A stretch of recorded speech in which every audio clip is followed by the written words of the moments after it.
Vamos falar das personagens. Tem duas formas de você abordar um roteiro. Ou você tem uma ideia e você cria as personagens que ali se encaixam, ou você cria um personagem que dele, da necessidade dele, da vida dele, surge um roteiro. Agora, o personagem, ele é alguém que você, como roteirista, você conhece e você gosta, por pior que ele seja. Você tem que gostar do seu personagem.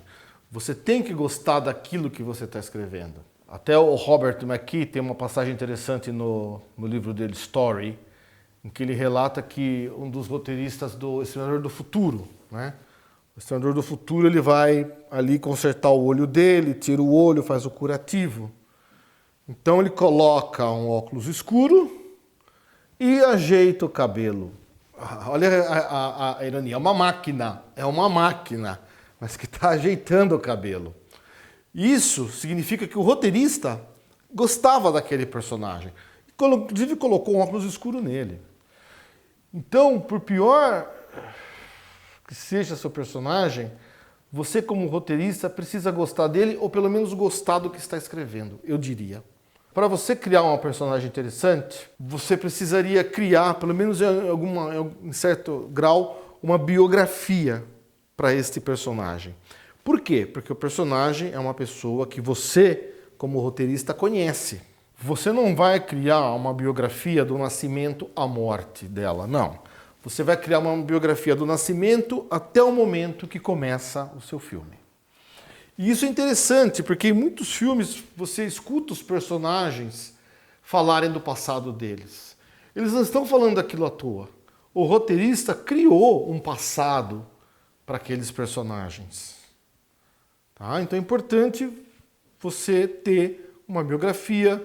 De repente, dois amigos se conheceram lá no passado, depois no seu filme eles se reencontram. Eles têm uma história no passado. E você tem que conhecer os dois, para saber como eles vão reagir a cada situação. O que significa isso, pessoal? Que quando você conhece o personagem, a escrita, o ato de escrever, flui muito mais fácil. Você já vai saber da reação do seu personagem. Talvez porque ele tenha sido um alcoólatra, porque você colocou isso na biografia dele. Conhecer o personagem facilita muito o processo. Você não vai ficar empacando em situações que você, de repente, por algum motivo, empacaria. Aquilo ali pode fluir. Vocês podem classificar o seu personagem do ponto de vista profissional, o que ele faz para viver, como ele trabalha. Pessoal, solteiro, viúvo, casado, tem filhos, tem amigos. Privado, o que ele faz quando está sozinho, com ele mesmo. Joga videogame, se exercita, tem animal de estimação. Vocês precisam dar características, qualidades para eles. Como, por exemplo, o que está no slide. Corajoso, medroso, confiante, inseguro, romântico, bruto. Eu procurei colocar os opostos, porque existe uma coisa que eu acho que faz parte da natureza humana, que é a contradição humana, né? Por exemplo, eu quero viver até os 80, 90 anos. Mas eu fumo, bebo, não me exercito. Exercito. É uma contradição humana. Então existem momentos, coloquei aqui, medroso, corajoso.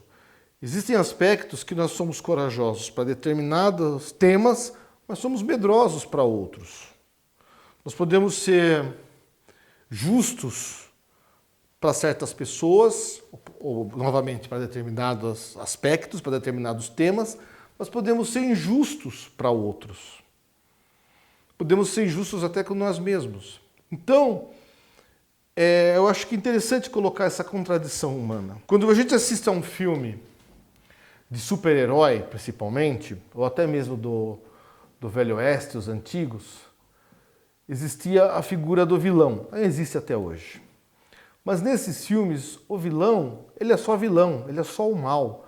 Ele não tem uma tridimensionalidade. Ele não é um humano ali. Ele é a personificação, vou colocar assim, ou ou a alegoria do que é mal. E o mesmo vale para o mocinho desses filmes. Ele é a alegoria, a personificação do que é bom. Mas se você quiser fazer um filme onde os personagens são humanos, o mocinho tem o lado negativo dele, o lado ruim, e o vilão tem o seu lado bom. Ok?